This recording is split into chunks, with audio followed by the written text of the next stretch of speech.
Most of us walk around with this very specific story in our heads about how the world works, especially when it comes to money. If I ask you right now to tell me what capitalism is built on, you'd probably give me the standard answer. You'd say it's about free markets. It's about keeping the government out of our business. It's this idea that if everyone just acts selfishly and chases their own profit, society will magically sort itself out for the best. And if I asked you, "Hey, whose idea was that?" you'd point to the same guy everyone points to, Adam Smith. You know the one. The guy with the serious face and the powdered wig on the back of the banknotes. The so-called father of economics. The prophet of leave it alone and it'll fix itself. But I have to tell you something that might sound a little crazy. That story? It's basically a lie. Or at least it is a massive, massive misunderstanding. Here is the problem. Adam Smith never believed in the version of capitalism that people quote him for today. In fact, the people who worship his name, the giant corporations, the lobbyists, the greed is good crowd, are usually the exact people he warned us about. So, welcome back to the channel. Today, I don't want to give you a boring history lecture. I want to talk about how history got hijacked. I want to talk about how money, power, and a little bit of clever editing change the way we see the world. Because honestly, nothing is ever as simple as it looks in the textbooks. Before we talk about the famous invisible hand, and trust me, we need to talk about that because it's not what you think it is, we have to look at the man himself. For the last 100 years, we've been fed this mythology. It goes like this. Government is bad, markets are perfect, and competition naturally creates paradise. They call it laissez-faire, right? Hands off. The story says Adam Smith invented that idea. That he trusted greed more than he trusted the law. But here is the awkward truth. Adam Smith never said that. Not once. If Smith were alive today and saw what we call free markets, he would probably look around and ask, "Who rewrote my book? And why did they leave out all the warnings?" See, we have to remember the world he actually lived in. Smith was born in 1723 in Scotland. This wasn't a land of free enterprise, it was a brutal place. He lived in the era of mercantilism.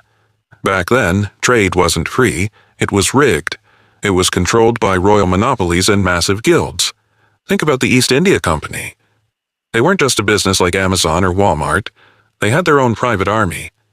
They acted more like a conqueror than a company. That was Smith's reality. He looked at that world, where economic power and political power were totally tangled up, and he hated it. He spent his life warning that when merchants get too powerful, they don't compete. They conspire. He famously wrote that people of the same trade seldom meet together without the conversation ending in a conspiracy against the public. Translation: whenever businessmen get into a room together, usually, the rest of us lose. That doesn't exactly sound like the motto of unregulated capitalism, does it? And here is another thing the textbooks conveniently skip.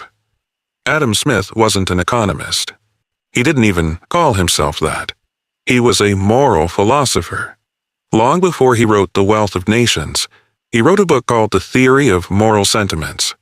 It's a dense, beautiful book about human behavior, empathy, and why we treat each other fairly. If you actually read it, you realize Smith believed that a society only works when people have decency. He didn't think greed drove the world. He thought morality did. Which brings us to the biggest plot twist of all, the invisible hand. It's the phrase everyone knows. It's the golden rule.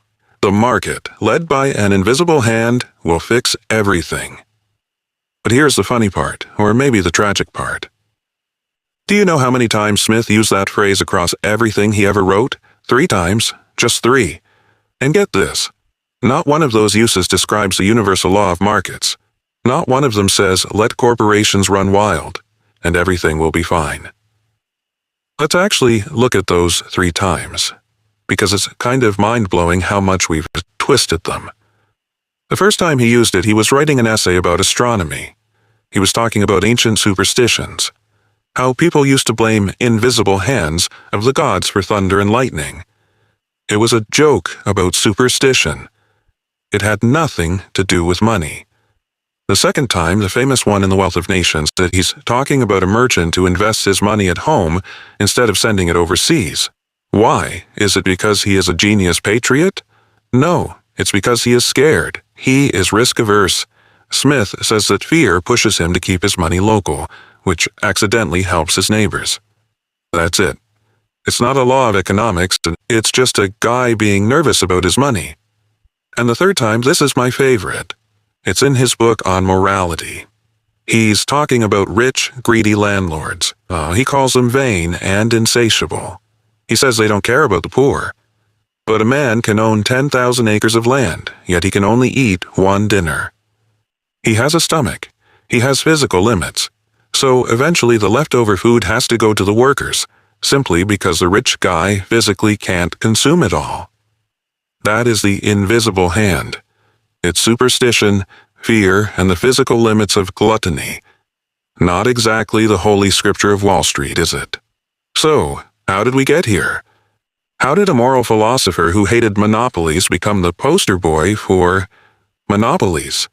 Well, in the 20th century, things changed. You had economists in places like Chicago and policymakers during the Cold War who needed a good story. They needed a philosophical reason to fight against communism and to justify letting corporations grow massive. So, they cherry-picked. They took the invisible hand, stripped away all the context, and turned it into a weapon. They turned a metaphor into a mandate.